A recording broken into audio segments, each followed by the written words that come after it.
Hi, guys. Okay, I have an amazing discovery. Let me get my bearings. I figured out how to do full-length videos on my husband's computer. And so here we go. Let me take a drink of coffee. So my relative, Ralph Sadlier, had the most expensive house in Hackney. It had wooden panels. Here's the house right here. Let's see. It really sucks because I don't have a phone, but there's the house. Okay. This really helps me concentrate. So I was looking up everything about Sutton House, and I discovered that he knew Thomas Cromwell. Okay. And so then from Thomas Cromwell, I found out that he knew Niccolo, glasses on. He knew Niccolo Machiavelli. Okay, so let me go to my research. His experience showed him that politics have always been played. Okay, this is the wrong one. We go to Matteo. It goes from Ralph Sadlier to Matteo Bandello, born 1485. Duchy of Milan, Italy. He died in 1561 and aged in France. He was an Italian writer whose novel stories started a new trend in 16th century narrative literature and had a wide influence in England, France, and Spain. Now, I have been looking for the writer of the Bible and the writer of Shakespeare for a long time because Shakespeare was illiterate. His parents were illiterate, he was illiterate, and his children were illiterate. And I thought it could be other people. And, well, I think I found out who wrote the original stories that they modeled them from.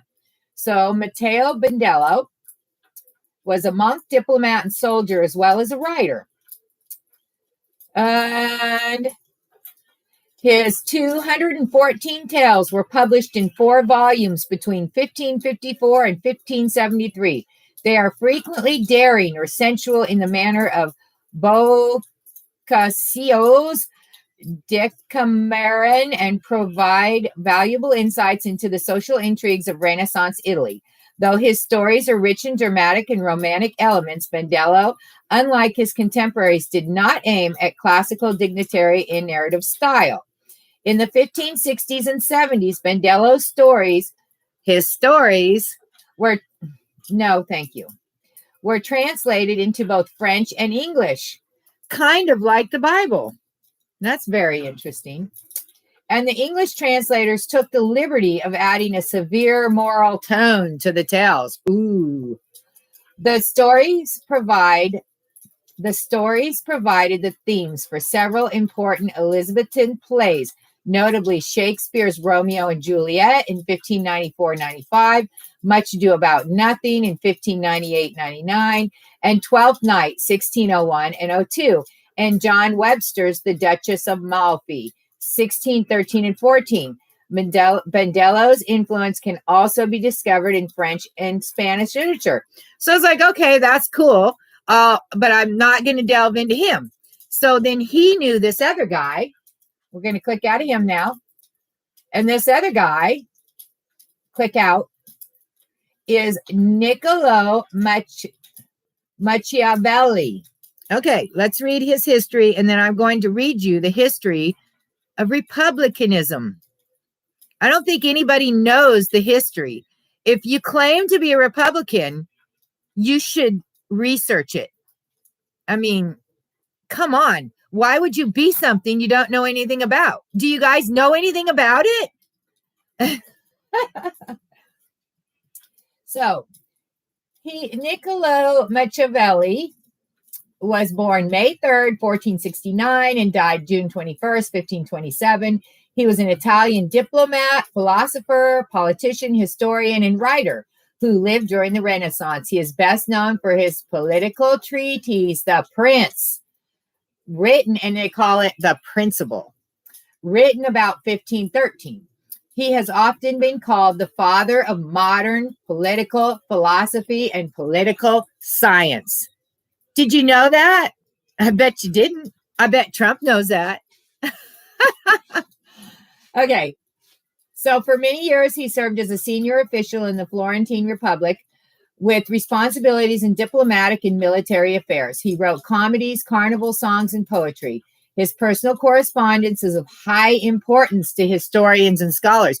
Really? How come we didn't hear about that? I didn't learn about that in school. Did you? And I mean, if he does poetry and all literature, isn't that really important to know? He worked as secretary to the second chancery of the Republic of Florence from 1498 to 1512, when the Medici were out of power. The House of Medici was an Italian banking family. And political dynasty, and first began to gather prominence under Cosimo de' Medici. In the Republic of Florence during the first half of the 15th century, the family originated in the Mugello region of Tuscany. So he's from Tuscany too. Very interesting. Okay. His Machiavelli's name came to invoke unscrupulous acts of the sort he advised most famously in The Prince. His experience showed him that politics have always been played with deception, treachery, and crime. Ooh. He also notably said that, okay, now I'm going to go to my notes because it's easier.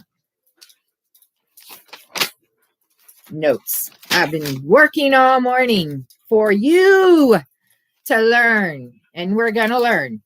Let me start again. His experiences showed him that politics have always been played with deception, treachery, and crime.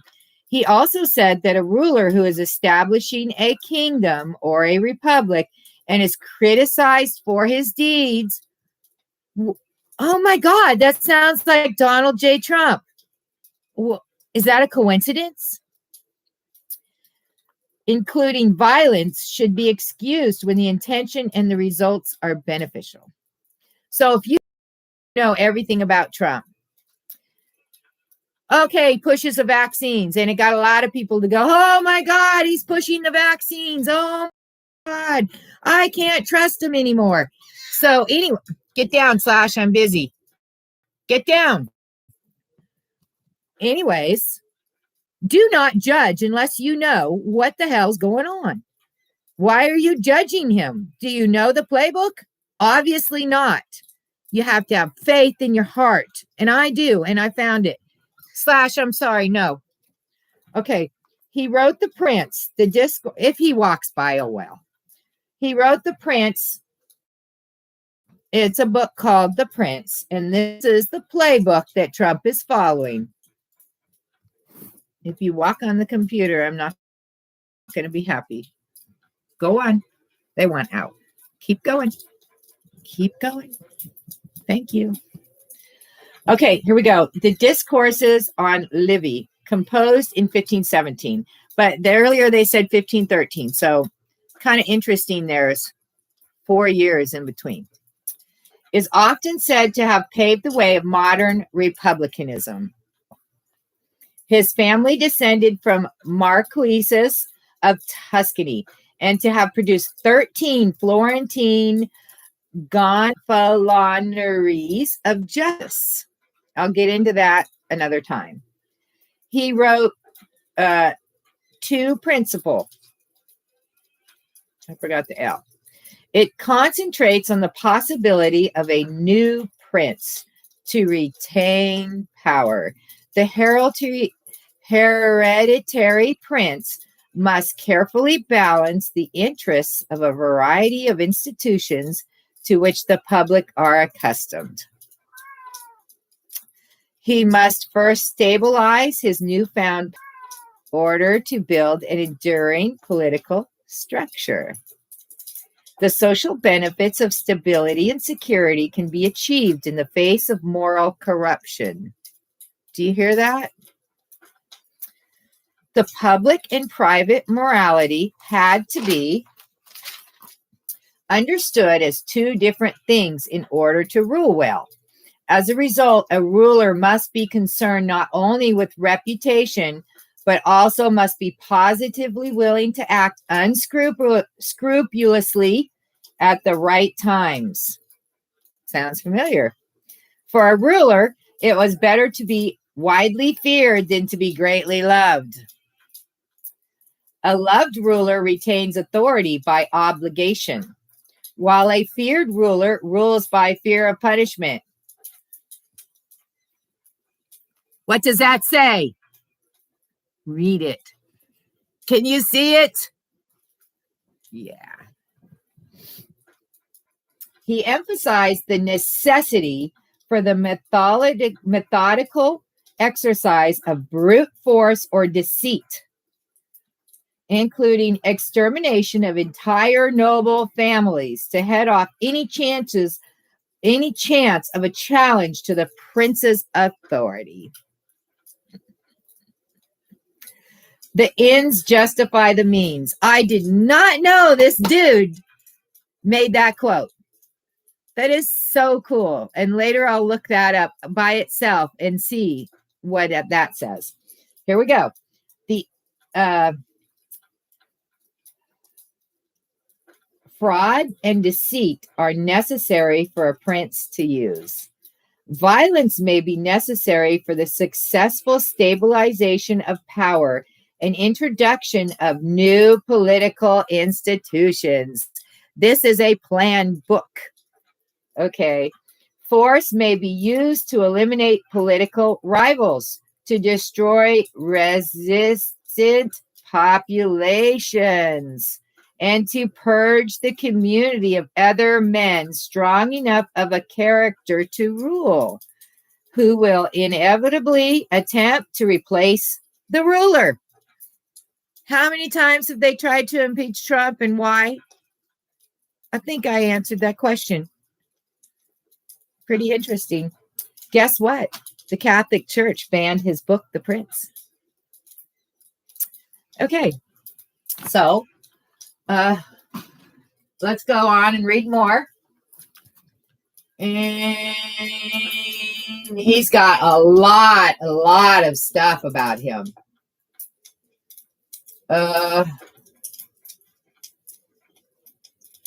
Let's see. I wonder if they have his.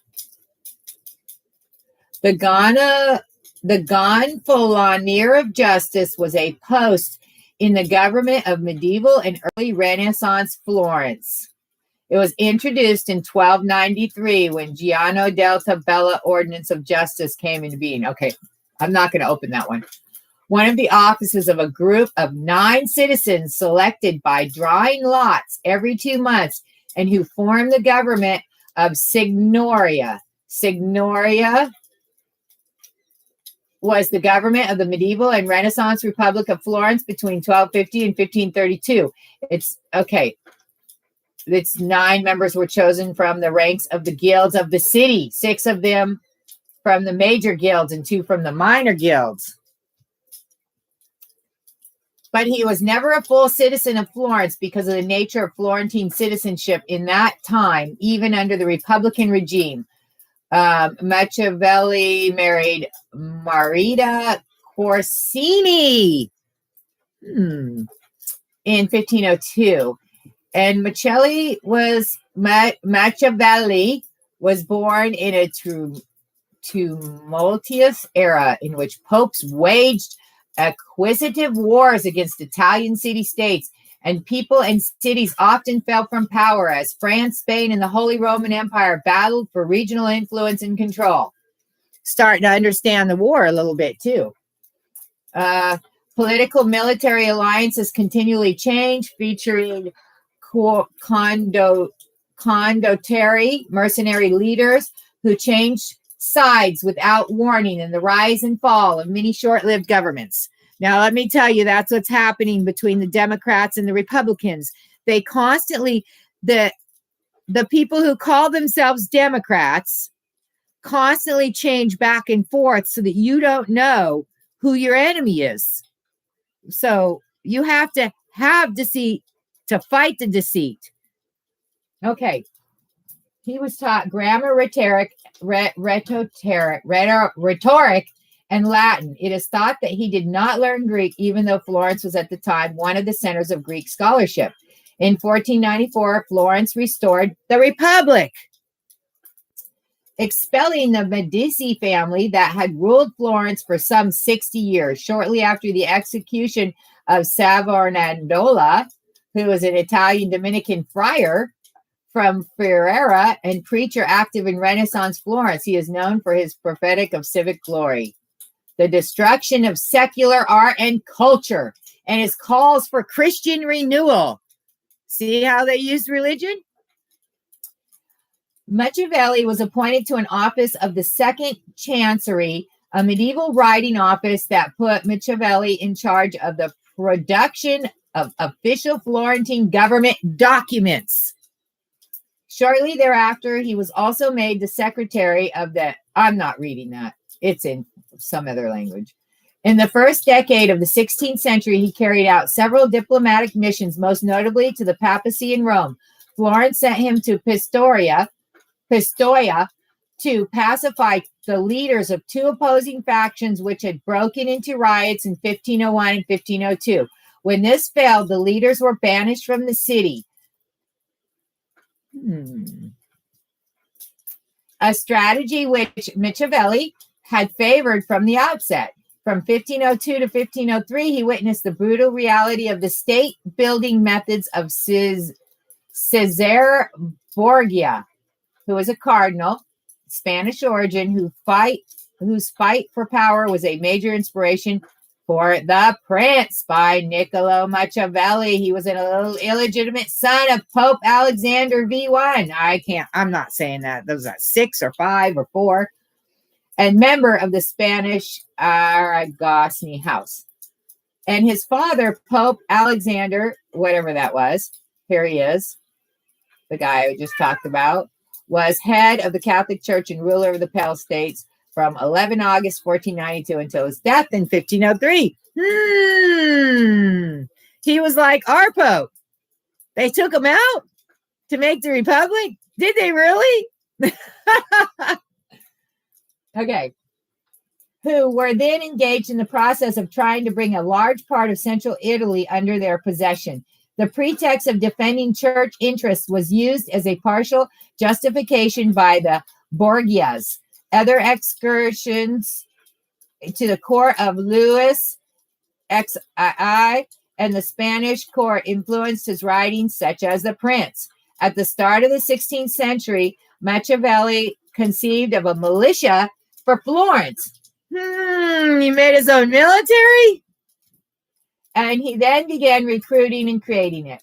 He distrusted mercenaries, a distrust that he explained in his official reports and then later in his theoretical works for their unpatriotic and uninvested nature in the war that makes their allegiance fickle and often unreliable when most needed. Sounds familiar. I could think of 2 people, but I'm not going to say their names. And instead staffed his army with citizens. I'm a frog. I'm a big frog. Policy that was to be repeatedly successful.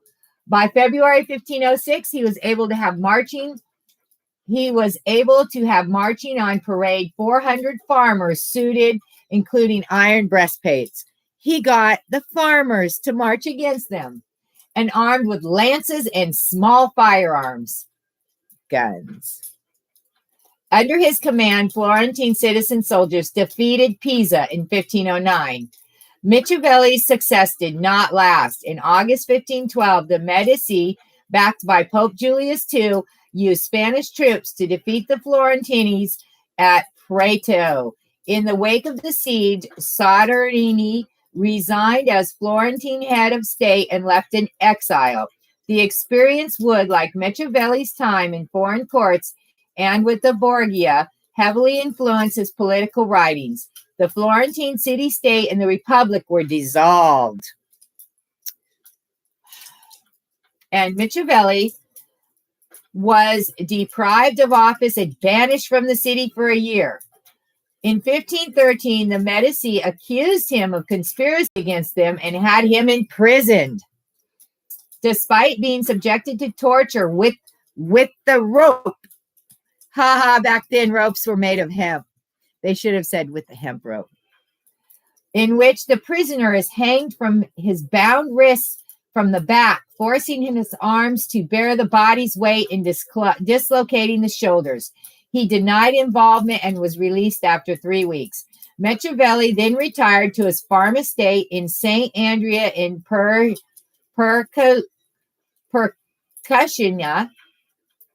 It's a metropolitan city of Florence, Tuscany, Italy. And San Casciano in Val di Pisa, which is in Florence, where he devoted himself to studying and writing his political treatises. He visited places in France, Germany, and Italy where he had represented the Florentine Republic. Despairing of the opportunity to remain directly involved in political matters, after a time he began to participate in intellectual groups in Florence and wrote several plays that, unlike his works on political theory, were both popular and widely known in his lifetime. Politics remained his main passion, and to satisfy his interests, he maintained a well-known correspondence with more politically connected friends, attempting to become involved once again in political life. In a letter to Francesco Vetturini, he described his experience. And that Francesco is an Italian diplomat, politician, and writer from Florence. He served his city during both the Republican and the de' Medici regimes. He is remembered chiefly as one of the main personal correspondents of Machiavelli. Okay, when evening comes, I go back home and go to my study on the threshold. I take off my work clothes covered in mud and filth. It's interesting that they don't say what he does for a living. They just say, he wrote books and he was a political guy and all this. Well, how do you get muddy? That's the only question I have. How do you get muddy? Okay. Covered in mud and filth. And I put on the clothes an ambassador would wear. Decently dressed, I entered the ancient courts of rulers who have long since died. There I am warmly welcomed, and I feed on the only food I find nourishing and was born to Savior. I'm going to guess that's bread. I am not ashamed to talk to them and ask them to explain their actions, and they out of kindness answer me. 4 hours go by without my feeling any anxiety. I forget every worry. I am no longer afraid of poverty or frightened of death. I live entirely through them. Machiavelli died on the 21st of June, 1527, at the age of 58. After receiving his last rites, he was buried at the church of Santa Croce in Florence. An epitaph honoring him is inscribed on his monument. The Latin legend reads, Tanto nomini nullum par elogium. So great a name has no adequate praise, or no eulogy would be a match for such a great name. Okay, so his major works was The Prince, and it's very, very interesting. Let me search through here. I didn't read much of this because I didn't think I would have enough time to make a video, and now I got all the time in the world. Scholars often note that Machiavelli glorifies instrumentally in state building, an approach embodied by the saying often attributed to the interpretations of The Prince, the ends justify the means. Okay, and then this goes on to everything that I have wrote down. And then here is where I left off. Due to the treatises, controversial analysis on the Catholic Church banned The Prince, putting it on the Index Librorum Prohibitorium Humanis. Humanists were environmentalists. Okay. Humanists is a philosophical stance that emphasizes the potential and agency of human beings individually and socially. It considers human beings as the starting point for serious moral and philosophical inquiry.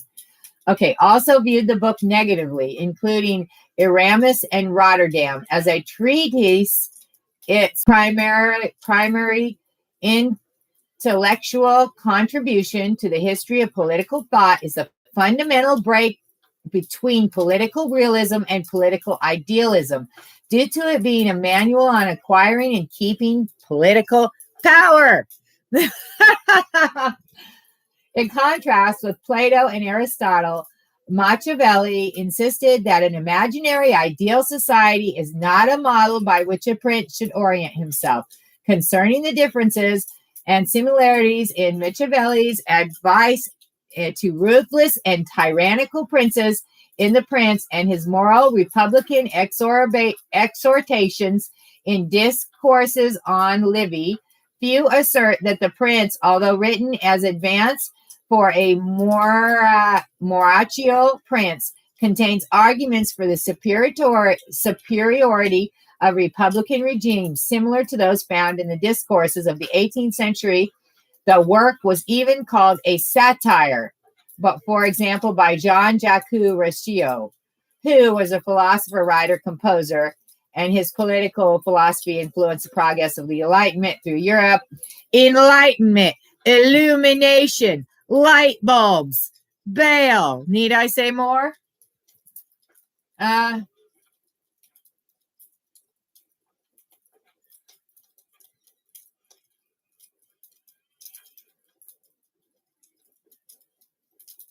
Okay.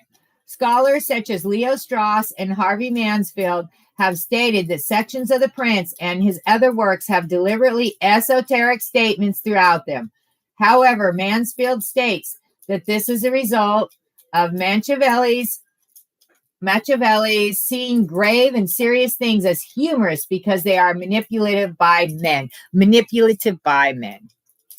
and sees them as grave because they answer human necessities. Who's your daddy? They were. Another interpretation of that, Antonio Gramsci, who argued that Machiavelli's audience for his work was not even the ruling class, but the common people, because rulers already knew this method after their education. So,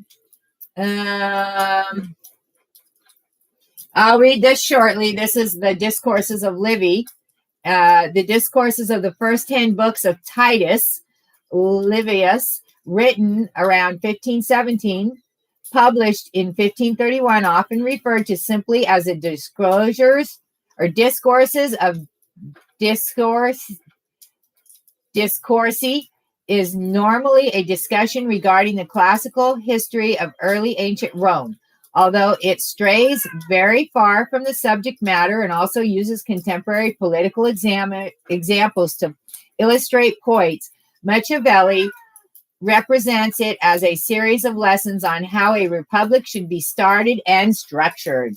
It is a much larger work than The Prince, and while it more openly examines the advantages of republics, it also contains many similar themes from his other works. For example, Machiavelli has noted that to save a republic from corruption, it is necessary to return to a kingly state using violent means.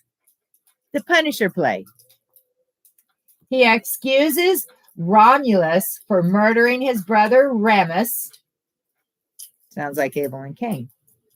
And co-ruler Titus Tatius, who was a king of the Sabines from Cures and joint ruler of Rome for several years, to gain absolute power for himself, in that he established a civil way of life. Commentators disagree about how much the two works agree with each other, as Machiavelli frequently refers to leaders of republics as princes. Machiavelli even sometimes acts as an advisor to tyrants. You see what he has to do? And what do they say a tyrant is? A tyrant in the modern English usage of the word is an absolute ruler who is unrestrained by law or who has usurped a legitimate ruler's sovereignty. Are you getting this? Often portrayed as cruel, tyrants may defend their positions by resorting to repressive means, meaning repress the people of the republic so they don't know anything that's good for them. Okay, other scholars have pointed out the aggrandizing, I never heard of that word, aggrandizing, and imperialistic features, all they had to do was say that, of Machiavelli's Republic. Nevertheless, it became one of the central texts of modern republicanism and has often been argued to be a more comprehensive work than The Prince. So I did find something really interesting. They talked about religion, and I can't find it. Oh, here's something funny. The Mirror of Prince Genre, Gilbert, 1938, Duke University Press, summarized the similarities between the Prince and the genre. It obviously imitates the so-called Mirror of Princes style, refers to an educational literary genre in a loose sense of the word of political writings during the early Middle Ages, the Middle Ages, and the Renaissance. They are part of the broader spectrum of mirror literature genre. This was a classically influenced genre with models at least as far back as Xenophon. He was a leader at the age of 30, elected commander of one of the biggest Greek mercenary armies, the 10,000 that marched on and came close to capturing Babylon in 401. And Isocrates, who is an ancient Greek rhetorician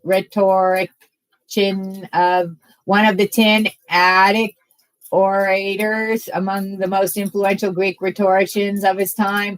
Isocrates made many contributions to rhetoric and educational works through teaching and written works. While Gilbert emphasized the similarities, however, he agreed with all other commentators that Machiavelli was particularly novel in the way he used the genre, even when compared to his contemporaries, such as Baldassare Castagnolini, who was a count, an Italian courtier, diplomat, soldier, and Renaissance author, and Erasmus, who was a Dutch philosopher and Christian scholar, the greatest scholars in the Northern Renaissance.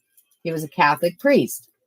One of the major innovations Gilbert noted was that Machiavelli focused upon the deliberate purpose of dealing with a new ruler who will need to establish himself in defiance of custom. Do you understand that? Normally, these types of works were addressed only to hereditary princes. Okay. Classical republicanism. Commentators such as Quentin Skinner. I love that name, Quentin Skinner. He was a British intellectual historian and one of the founders of the Cambridge School of the History of Political Thought, and he won numerous prizes. And J.G.A. Pocock. What a name. Pocock. He's a historian and political thought from New Zealand. He's known for his studies in republicanism in the early modern period and English common law. In the so-called Cambridge School of Interpretation have asserted that some of the Republican themes in Machiavelli's political works, particularly in Discourses of Lily, can be found in medieval Italian literature, which was influenced by classical authors such as Sallust.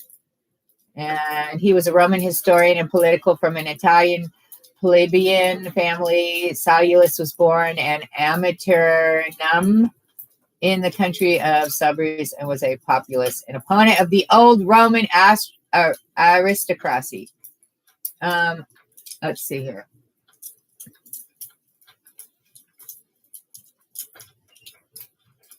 I'm trying to find a very important thing.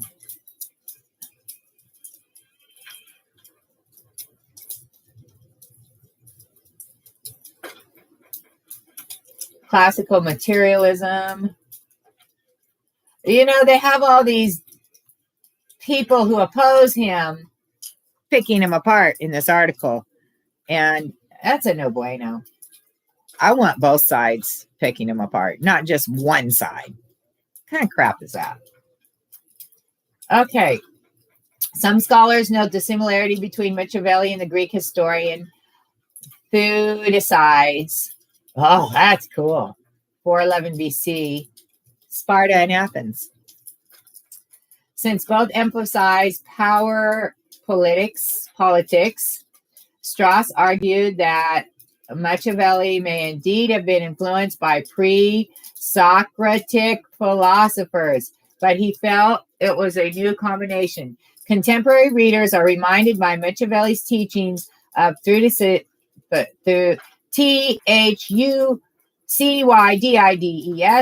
They find in both authors the same realism, i.e., the same denial of the power of the gods of justice, and the same sensitivity to harsh necessity and elusive chance.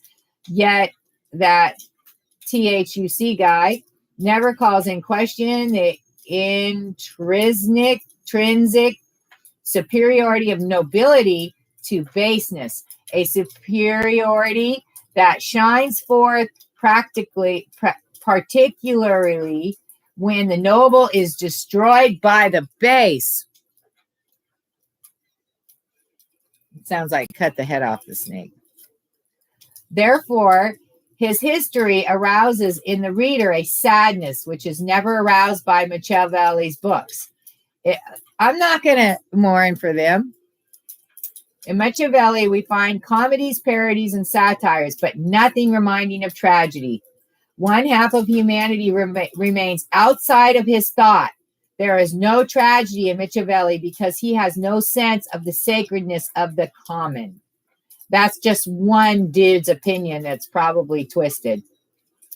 And so he's often seen, Machiavelli is often seen as a prototype of a modern empirical scientist, building generalizations and experience and historical facts and emphasizing the usefulness of theorizing with the imagination. He emancipated politics from theology and moral philosophy. He undertook to describe simply what rulers actually did, and thus anticipated what was later called the scientific spirit, in which questions of good and bad are ignored, and the observer attempts to discover only what really happens. And that was written by Joshua Kaplan in 2005. They don't have any info on him. Now, I'm reading this from Wikipedia, but I've been doing the Britannica too.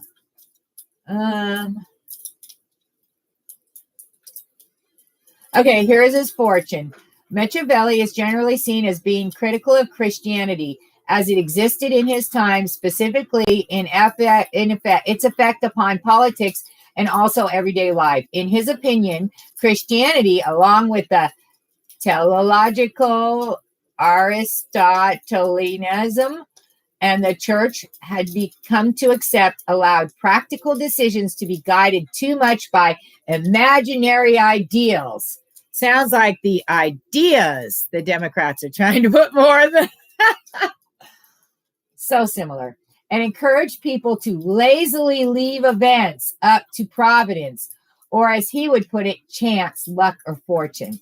While Christianity sees modesty as a virtue and pride as sinful, Machiavelli took a more classical position, seeing ambition, spiritedness, and the pursuit of glory as good and natural things, and part of the virtue and prudence that good principles should have. Therefore, while it was traditional to say that leaders should have virtues, especially prudence, Machiavelli's use of the words virtu and prudenza was unusual for his time, implying a spirited and immodest ambition. Mansfield describes his usage of virtue as a compromise with evil. Famously, Machiavelli argued that virtue and prudence can help a man control more of his fortune in the place of allowing fortune to do so. Okay, so on the other hand, humanism in Machiavelli's time met that classical pre-Christian ideas about virtue and prudence, including the possibility of trying to control one's future, were not unique to him. But humanists did not go so far as to promote the extra glory of deliberately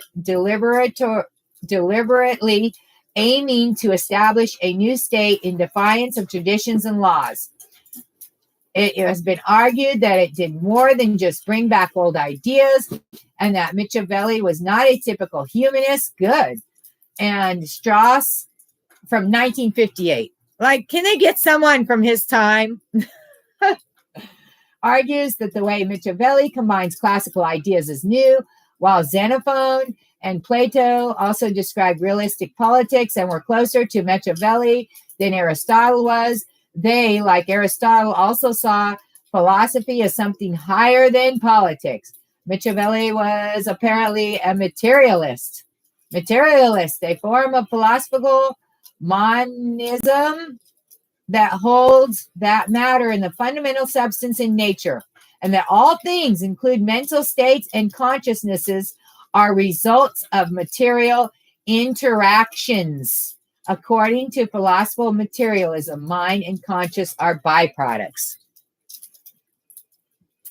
Who objected to explanations involving formal and final causation. The four causes or four explanations are in Aristotelian thought. There are four fundamental types of answer to the question why. I'm not getting into that. Or teleology. That's interesting. I've never heard of that. Teleology or finality is a reason or an explanation for something as function of its end, purpose, or goal, as opposed to a function of its cause. A purpose that is imposed by a human use, such as the purpose of a fork to hold food. It's called extrinsistic.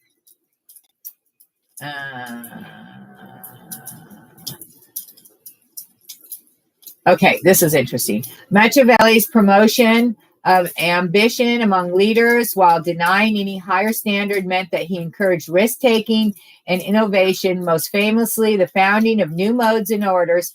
His advance to princes was therefore certainly not limited to discussing how to maintain a state. My neck's starting to hurt. It has been argued that Machiavelli's promotion of innovation led directly to the argument for progress as an aim of politics and civilization. But while a belief that humanity can control its own future, control nature, and progress has been long-lasting, Machiavelli's followers, starting with his own friend Guicciardini, a new one. I bet he's going to lead me to somewhere else. Have tended to prefer peaceful progress through economic development. Peaceful progress. Okay, let's get on with this. Through economic development and not warlike progress, as Harvey Mansfield in 1995 wrote, in attempting other more regular and scientific modes of overcoming fortune, Machiavelli's successors formalized and emasculated his notion of virtue. Oh, that's BS. They shouldn't have done that. Virtue is great. Machiavelli, however, along with some of his classical predecessors, saw ambition and spiritedness and therefore war as inevitable and part of human nature. So Strauss concludes in his 1958 book, Thoughts on Machiavelli, by proposing that his promotion of progress leads directly to the modern arms race. War. Nuclear. Strauss argued that the unavoidable nature of such arms race, which have existed before modern times and led to the collapse of peaceful civilization, provides us with both an explanation of what is most truly dangerous in Machiavelli's innovations, but also the way in which the aims of his immortal innovation can be understood. So it's all about guns. It's all about war. And they did not like his stance. So they thought, well, hey, we've got to mess him up before the 60s, 70s, and 80s come. See how we've been manipulated?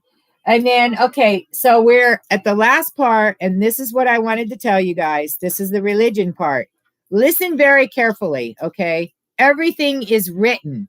When the Bible says it is written, that means it is a play that has to be played out because it was already written. Machiavelli, let me drink my coffee first. It's getting cold. I just rewarmed it too. It's been sitting for a long time.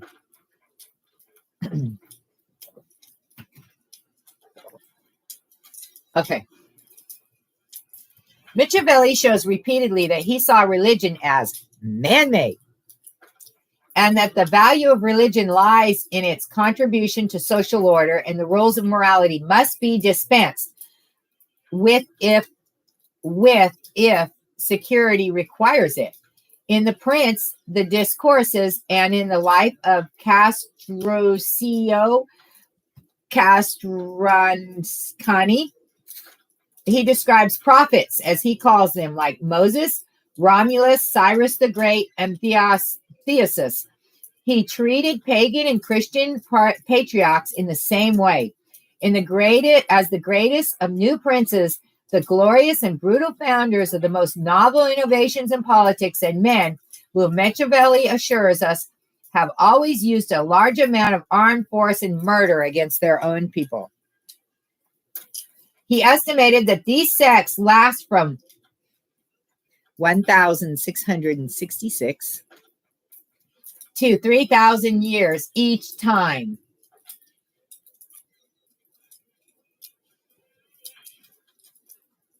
Is that 1,333 divided?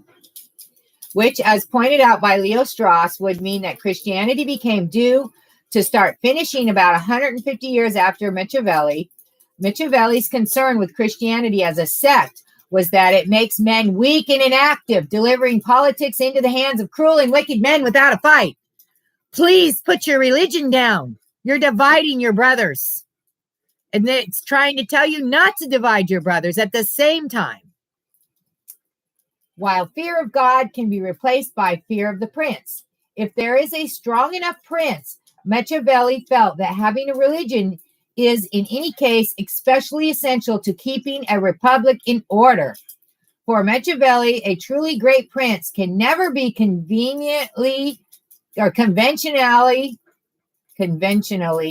religious himself, but he should make his people religious if he can. According to Strauss, he was not the first person to ever explain religion in this way, but his description of religion was novel because of the way he integrated this into his general account of princes.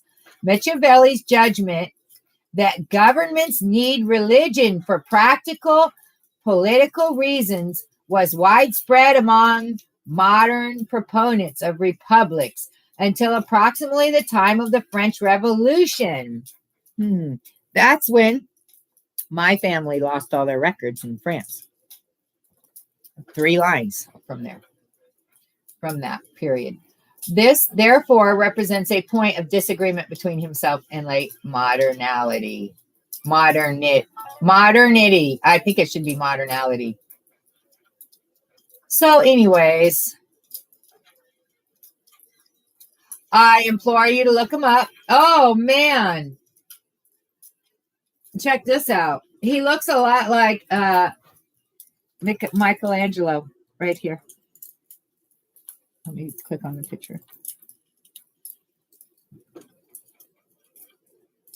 Portrait of Gentleman Cesare Borgia. Ooh, used an example of a successful ruler in The Prince.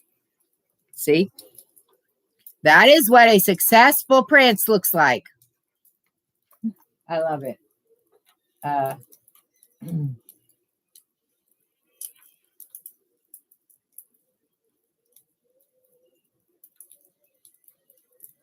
Okay. Oh, no. I see Shakespeare. I think I might need to go on. I was going to end it, but let's see.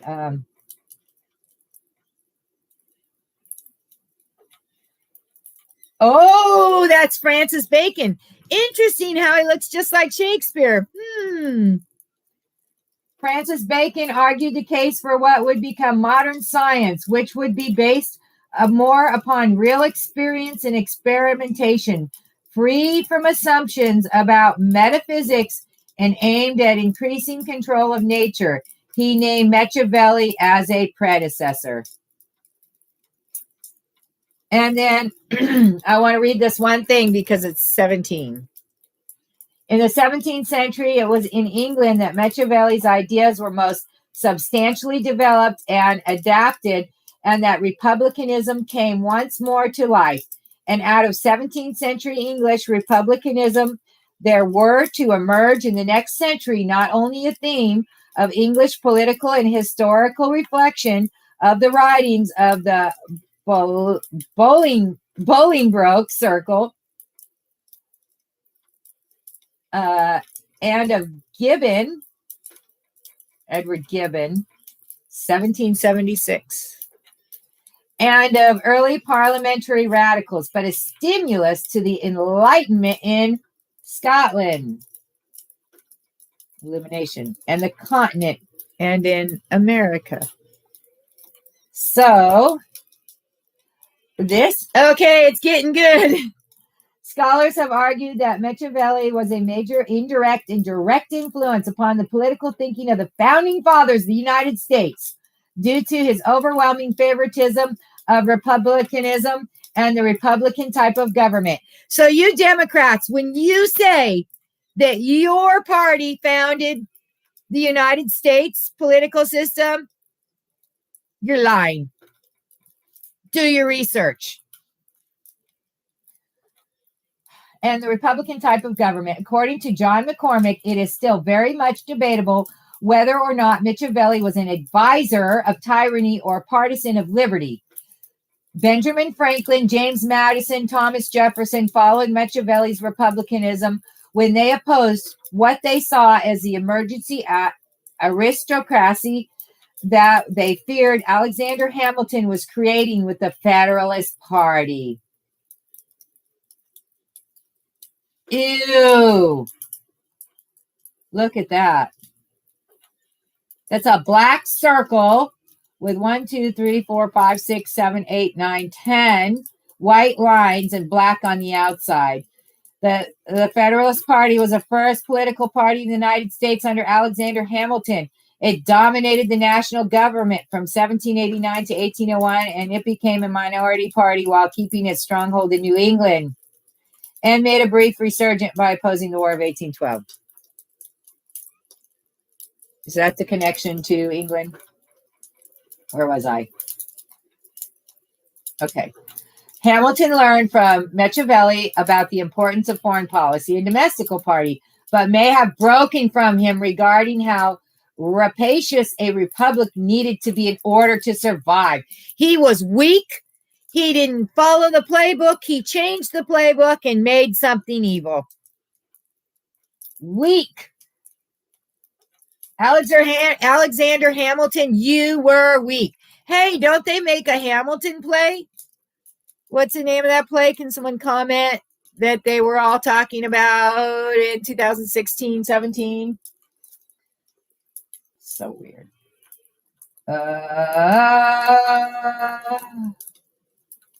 George Washington was less influenced by Machiavelli. The founding father who perhaps most studied and valued Machiavelli as a political philosopher was John Adams. Oh, he's one of my favorites, who profusely commented on the Italians' thought in his work, A Defiance of the Constitutions of Government of the United States of America. In this work, John Adams praised Machiavelli with Algernon Sidney and Montesquieu. Oh, that dude's cool looking. He was a French judge, man of letters, and historian and political philosopher. As a philosophic defender of mixed government, for Adams, Machiavelli restored empirical reasons to politics, while his analysis of factions was commendable. Adams likewise agreed with the Florentine that human nature was immutable and driven by passions. He also accepted Machiavelli's belief that all societies were subject to cyclical periods of growth for decay. For Adams, Machiavelli lacked only a clear understanding of the institutions necessary for good government. Okay, so, and I really think this is cool. Peter Whitthorne's 50. Oh, look what's on the bottom. Peter with Thorns, 1573 translation of The Art of War. Pretty neat, man. Look at this book. Uh-oh. I'm into Halloween scenery. No bueno. I don't want to hear Halloween in the background. The Art of War, written by Italian Nicholas. I can't read that. And left. Oh, man. I can't read any of that. But what I see is a person that looks like a prince blowing a trumpet right here. He's blowing a trumpet, and he has the four-corner flag, four regions republic.